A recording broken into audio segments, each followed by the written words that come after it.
रोहित शर्मा आउ शुभमन गिल भारत लॉर्ड्स रे ODI series हारिला। भारतर पराजय पई यही दुई ओपनर दायी। एभली एक बयान एबे क्रिकेट जगत को हलचल कर देछि।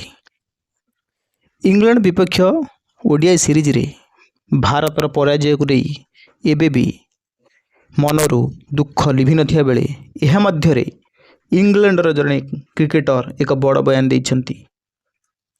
इंग्लैंड स्पिनर अदिल रशीद कहिछंती जे भारत धीमा बैटिंग पाई इंग्लैंड ठारू हारिला।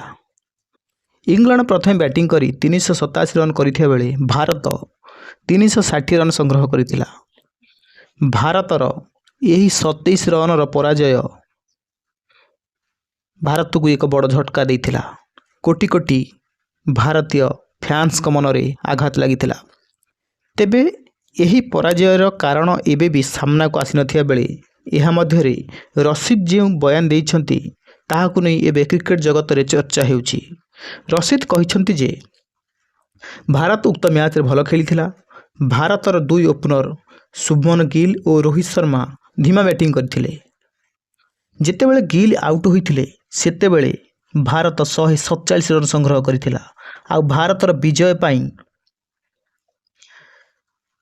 241 रन आवश्यकता थिबा बेले सेथिपाई भारत पाखरे कम बॉल रहिथिला। तेबे भारत जदि आउ 25-30 रन संग्रह करि पारि थांता तेबे परिणाम अलग होई थांता। जेतेबेले शुभमन गिल आउट होइथिले सेतेबेले भारतर स्कोर 147 रन होइथिया बेले सेतेबेले को दल 24.2 ओवर खेली सारिथिला।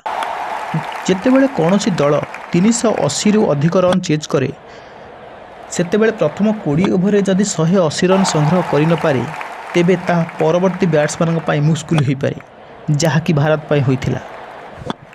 गिल का आउट पर जे बैट्समैन माने पड़िया को आसीथिले से माने भल रन संग्रह करि पारि नथिले। फल रे भारत 27 रन पछरे रहि जाइथिला। भारत को विजय पाई 154 बॉल रे 241 रन आवश्यकता पड़िथिला। जेतेबेले गिल आउट होइथिले भारतर एभली अवस्था थिला। जदि गिल आउ रोहित शर्मा आउ किछि रन अधिक संग्रह करि पाइ थांते सेही ओवर मध्य रे तेबे हुए तो भारत जीति पारि थांता। तेबे रशीद को एही बयान केते दूर ठीक ता आपण माने जणाई पारिबे कमेंट माध्यम रे।